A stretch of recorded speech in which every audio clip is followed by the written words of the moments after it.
제8조의 마지막 부분은 중국 국내에서 출입국 중개 서비스를 제공하는 사업자가 외국 기업이나 해외 기관이어서는 안 되며 반드시 중국 국내 기업이어야 한다고 규정했습니다. 실제로 옛날에 중국인들이 해외로 이민 갈 때는 중국 업체를 통해서 하지 않았어요. 거의 다 그 해외, 캐나다면 캐나다, 호주면 호주, 미국이면 미국, 그 현지에 있는 경험이 있는 사람을 통해 가지고 돈을 써 가지고 몰래 중국에서 여행 가는 척 하면서 중국에 있는 모든 것들을 다 싸 가지고 도망가는 사람들이 굉장히 많았어요. 그러니까 그런 것도 있었고, 또 과거에는 이런 일이 있었습니다. 이민 중개 업계에서 사기 사건이 끊이지 않았기 때문도 있어요. 투자 이민, 사업이 무산되거나 중개업자가 돈을 받고 도망가는 일도 있었습니다. 그 피해자들은 대부분 평범한 가정이었어요. 따라서 이민 컨설팅 업계에 면허 또는 등록 제도를 도입하는 것은 중국만의 특별한 정책이 아니에요. 예를 들어 캐나다에는 이민 컨설턴트 규제위원회가 있고요. 면허가 없으면 돈을 받고 이민 업무를 대행할 수가 없습니다. 호주에도 이민 대리인 등록 기관이 있으며 이 역시 의무적으로 등록해야 합니다. 따라서 등록 신고라는 단어만 놓고 보면 중국의 제도가 다른 나라와 본질적으로 다르다고 말하기는 어렵죠. 게다가 미얀마 북부와 같은 지역의 위험은 실제로 존재를 해요. 옛날에 제가 중국의 한 배우 왕싱이 태국 국경에서 실종됐던 그 사건 다룬 적 있죠. 나중에 이제 미얀마 범죄 단지로 잡혀 들어가 가지고 거기서 겪게 된 일들 이거 다룬 적이 있잖아요. 그죠? 범죄 단지 제가 다 다뤘어요. 따라서 중국 정부가 중국 국민에게 특정 지역이 위험하다고 경고하는 행위 자체는 비판할 수는 없어요. 그렇다면 핵심 문제가 뭐냐? 중개업체가 신고해야 하는 대상 기관이 출입국 관리기관, 다시 말해 공안 시스템이라는 것입니다.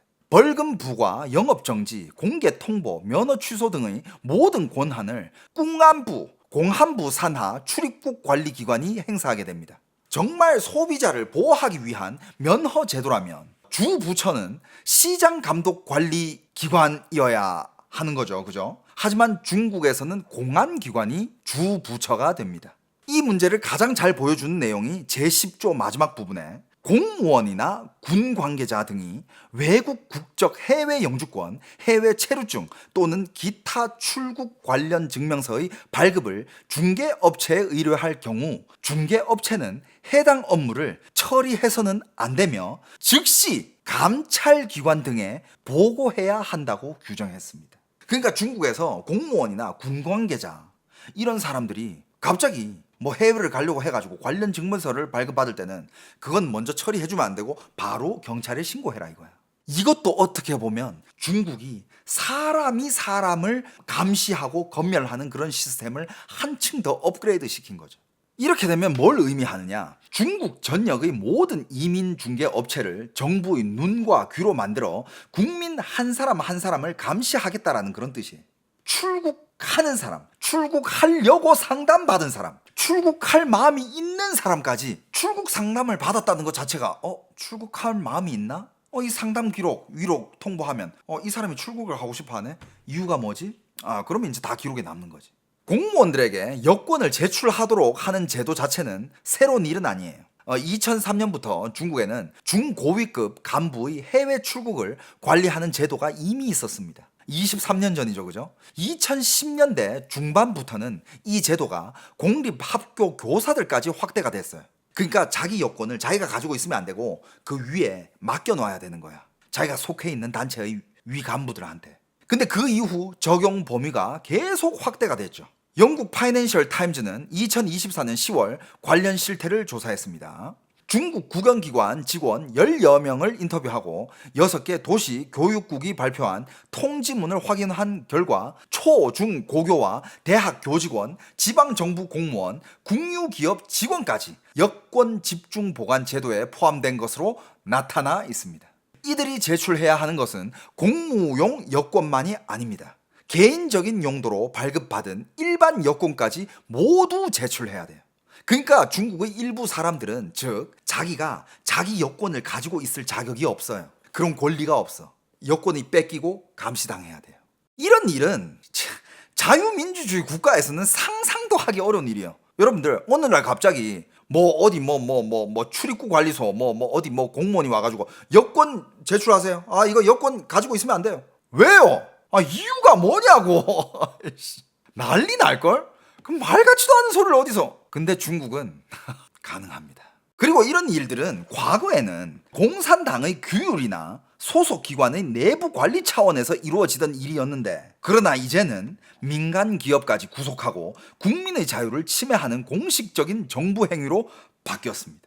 똑같은 행동이라도 누가 어떤 이유와 권한을 가지고 하느냐에 따라 그 본질은 완전히 달라지죠. 여러분들, 미국 국무부도 여행 경보를 4단계로 나눈 거 아세요? 가장 높은 4단계는 여행 금지, 즉 여행하지 말라는 공고예요. 그러나 미국 국무부의 여행 경보는 공개된 경고문일 뿐입니다. 그것이 국경에서 국민의 출국을 통제할 권한으로는 이어지지 않습니다. 미국 여권을 가진 사람이 이스라엘이나 이란, 레바논에 가겠다고 해도 미국 국무부가 공항에서 그를 막지는 않아요. 가고 싶다면 갈 수 있습니다. 공항에서 누구도 막지 않아요. 어디로 가느냐는 국민의 자유이기 때문에. 미국처럼 정부 홈페이지에 공개된 문서를 통해 위험을 알리는 것과 중국처럼 사람을 억류하고 출국을 막을 권한을 가진 기관이 국민의 이동의 자유를 강제로 제한하는 것은 완전히 다른 문제예요. 자, 그리고 중국 정부는 출입국 제한을 강화하고 외화 유치를 막는 동시에 국내에 남아있는 자원은 계속해서 쥐어짜려고 하고 있습니다. 앞에서 제가 말한 7월 24일 제21호 공고는 역외 신탁을 세법상 모호한 영역에서 명확한 과세 대상으로 바꿨습니다. 아까도 설명드렸죠. 역외 신탁이라 하면 자기 재산을 외국에 설립한 신탁에 맡겨 전문 수탁자가 관리하고 나중에 본인이나 가족에게 지급하도록 설계한 자산 관리 구조입니다. 사람들이 출국을 제한하는 이유가 인재 유출과 자금 유출을 걱정하기 때문이라면 이것은 무엇을 의미할까? 정부의 돈도 부족하고 사람도 부족하다는 뜻이에요. 그러니 당연히 현재 남아있는 사람들을 대상으로 손을 뻗게 되는 겁니다. 이제 중국 세법상 거주자인 개인이 자신의 지분이나 주식, 부동산을 역외 신탁에 넣으면 20%의 개인 소득세를 납부해야 합니다. 중요한 점은 돈을 해외로 옮기는 행위 자체만으로 납세 의무가 발생한다는 것이에요. 해당 투자를 통해 실제로 돈을 벌었는지 손실을 받는지는 정부가 따지지 않습니다. 일률적으로 세금을 내야 됩니다. 과거에 이 역외 신탁의 가치는 크게 2가지였습니다. 첫째는 과세 유예입니다. 자산을 현금화하지 않으면 세금이 부과되지 않기 때문에 신탁 안에서 자산을 계속 불릴 수 있었습니다. 둘째는 자산 격리입니다. 자금이 신탁에 있고 수익자에게 분배되지 않았다면 법적으로 그 사람의 재산과 분리된 것으로 간주할 수 있었습니다. 그런데 이제는 납세 의무가 신탁의 이 2가지 가치와 완전히 분리됐습니다. 이 돈은 아직 내 돈도 아니고 나에게 분배되지도 않았는데 세금은 내가 내야 한다라는 그런 상황이 된 거예요. 2025년 이전 2년 동안 중국 거주자 개인이 처리한 거래와 2026년에 발생한 신탁 수익도 다 추징 대상에 포함된다고 합니다. 그리고 정부는 90일의 자진신고 납부 기간을 줍니다. 공포스럽지 않습니까? 그러니까 원래는 없던 세금이야. 근데 갑자기 이렇게 딱 만들어가지고 이렇게 딱 만들었으니까 이거 니들 내. 자, 90일까지야. 안 내면 한번 보자. 주목해야 할 또 하나의 판단 기준이 있습니다. 일단 90일의 자진신고 납부 기간을 준다고 합니다. 이 기간 안에 세금을 내면 체납 가산금은 면제되지만 납부하지 않으면 체납 세금이 또 붙는다고 합니다. 경우에 따라 더 오랜 기간을 대상으로 추징할 수도 있고 탈세로 판단되면 또 다른 처벌이 적용될 수도 있습니다. 근데 여기서 또 주목해야 할 또 하나의 판단 기준이 있어요. 외국 국적이나 해외 영주권을 취득했더라도 가족 관계와 경제적 이해관계, 생활의 중심이 여전히 중국에 있다면 중국의 세법상 거주자로 인정될 수 있다는 것입니다. 즉 여권을 외국 여권으로 바꿨다고 해서 중국의 개인 소득세를 피할 수 있는 것은 아니라는 거예요. 여전히 세금을 내야 할 수도 있고 이 조치의 충격이 가장 큰 곳은 홍콩입니다. 보스턴 컨설팅 그룹의 2026년 글로벌 부보고서에 따르면 2025년 홍콩이 관리하는 역외 자산 규모는 2조 9,500억 달러에 달했습니다. 스위스의 2조 9,400억 달러를 처음으로 넘어 세계 최대의 역외 자산 관리 중심지가 됐습니다. 중국 본토에서 빠져나간 자금, 홍콩 역외 자산 성장의 주요 원천 가운데 하나였습니다. 후른 연구원의 통계에 따르면 중국에는 자산 1,000만 yuan, 우리 돈으로 22억 정도를 보유한 고액 자산가 가구가 약 206만 6천 가구라고 합니다. 중국의 자산 22억 이상 가지고 있는 사람들이 206만 6천 가구래. 명이 아니라 가구예요. 가구. 한 식구, 한 가구 206만 6천 가구. 이들 가운데 상당수가 기업 소유주와 기업 임원이라고 합니다. 그리고 바로 이런 사람들이 지금 중국 정부가 부추 수확하는 대상들이에요.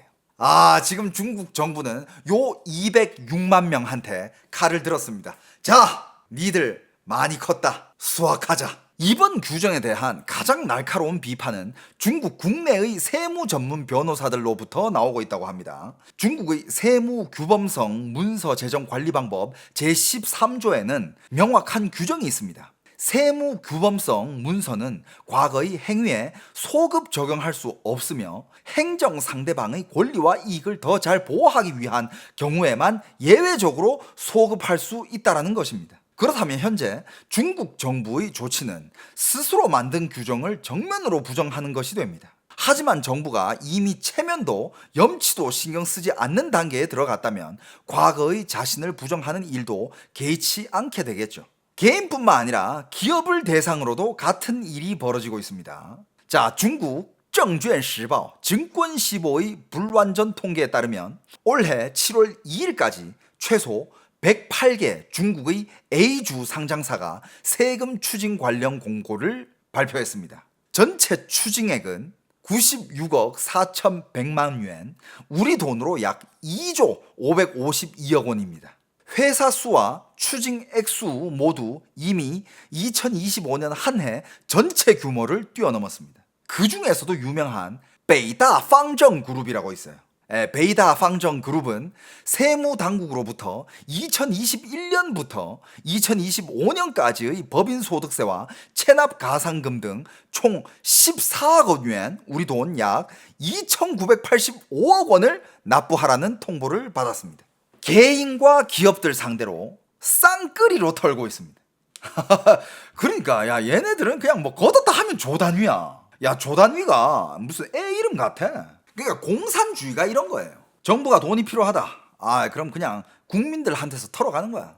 자, 정부가 이렇게 재산을 거둬들이는 성과는 확실히 나타나고 있어요. 얼마나 빡시게 거뒀으면 중국 재정부가 7월 23일 발표한 자료를 보면 올해 상반기 인지세 수입은 전년 동기 대비 40.9%가 증가했습니다. 그중 증권거래 인지세는 97.3% 늘어나 거의 2배가 됐고 개인소득세 수입은 13.1%가 증가했습니다.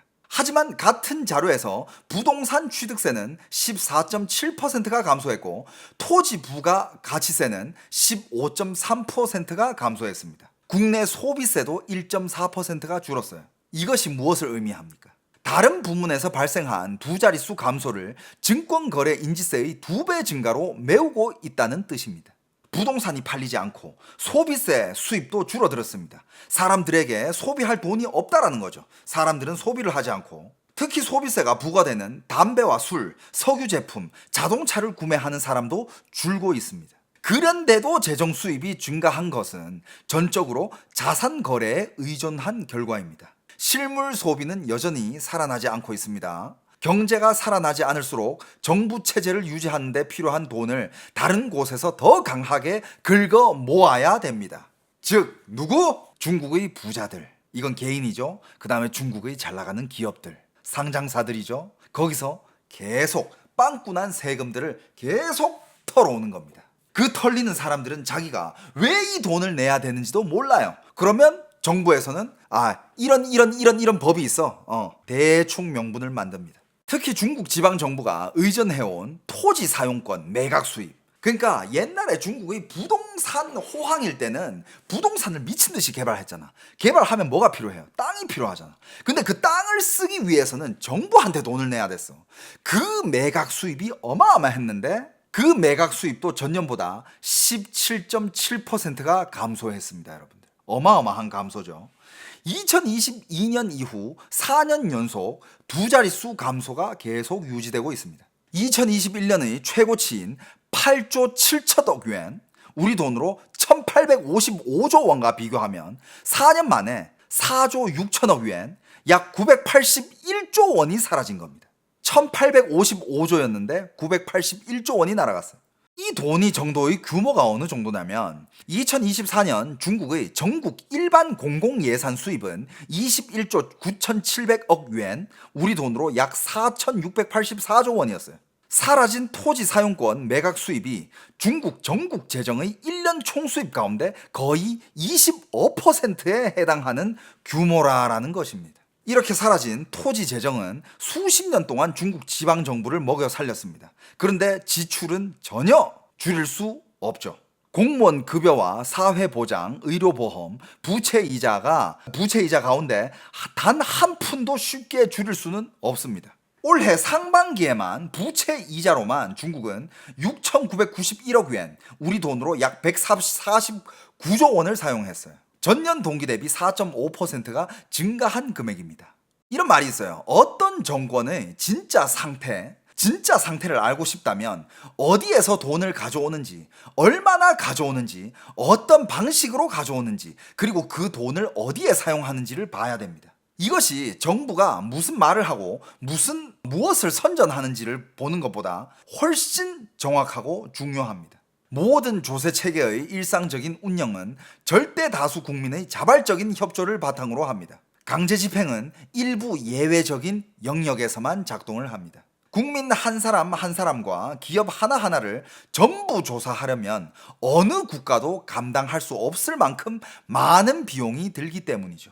캐나다나 미국과 같은 나라에서 납세자가 스스로 소득을 신고하는 것도 이 때문입니다. 이러한 준자발적인 납세 수능이 유지되려면 제도의 예측 가능성이 보장되어야 합니다. 어떤 규칙이 적용이 되는지 알고 그 규칙에 맞춰 세금을 내면 문제가 없다는 믿음이 있어야 합니다. 그런데 중국은 지금 어떻게 하고 있죠?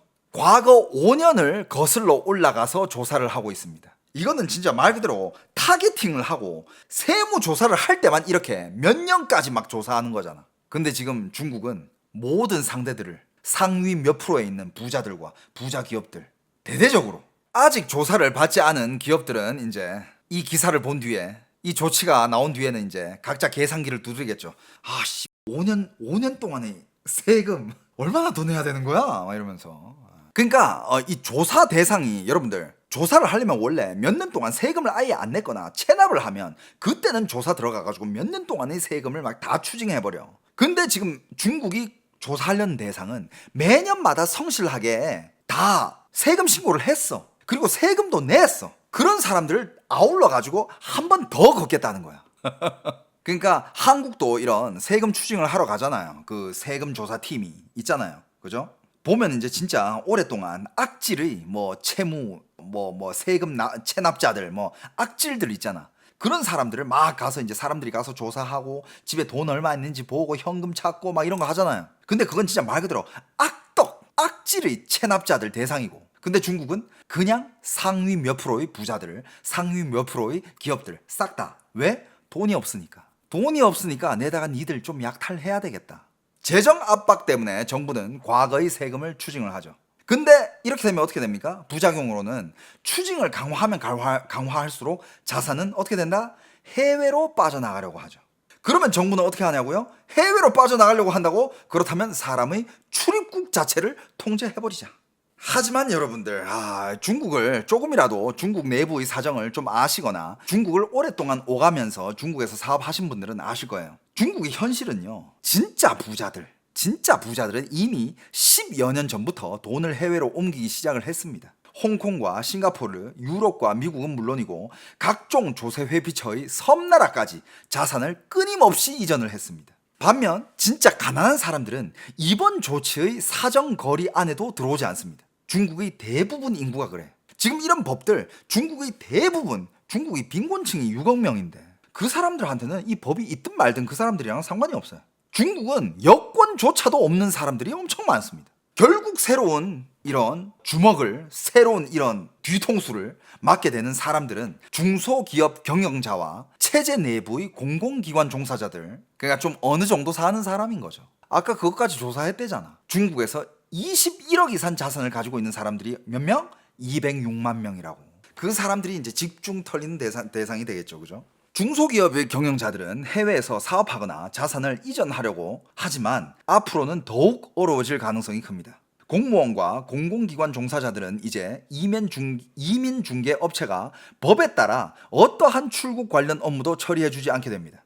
학교 교사와 국유기업 직원, 은행 직원, 병원 종사자 등이 여기에 포함되어 있죠. 중개업체는 이들의 업무를 거부하는데 그치지 않고 3급 기관에다가 보호해야 합니다. 어디로? 공항국으로. 이제 이들은 상담 받는 것조차 두려워하게 될 거예요. 나 빨리 빼내야 되겠어. 안 되겠어. 나 중국의 자산들 이거 빨리 빼야 되겠어. 중국에 미래가 없어. 저기 그 이민 상담소죠? 네, 저 지금 상담하러 왔습니다. 저는 뭐 어떤 사람이고 돈이 이만큼 있는데 이거를 지금 해외로 빼내고 싶어요. 예, 알겠습니다. 그러면서 손님 가면 바로 공항국에다가 방금 중소기업 사장이라고 하는데 돈이 꽤 많더라고요. 그걸 다 해외로 빼돌리겠대요. 바로 신고 들어가죠. 와, 이게 뭔 사회야? 진짜 막 서로가 서로를 감시하는 사회. 문화 대혁명이다. 서로가 서로를 감시해. 아무튼 요즘의 중국은 이렇게 돌아가고 있습니다. 최신 소식들이 다 7월 31일자 소식이야. 이건 8월 1일 날 방송한 거거든요. 유튜브에 올라가면 뭐 8월 2일, 8월 3일 되겠네. 여러분들 어떻게 오늘도 재밌게 보셨습니까? 좀 유익한 시간이었나요? 유익했으면 여러분들 구독과 좋아요 꼭 한 번씩 좀 부탁드리겠습니다. 그리고 여유 있으신 분들은 회원 가입까지, 유튜브 회원 가입 한 번씩 좀 부탁드릴게요. 오케이? 오늘 제가 준비한 내용은 여기까지입니다. 여러분 다들 보시느라 너무 수고 많으셨습니다.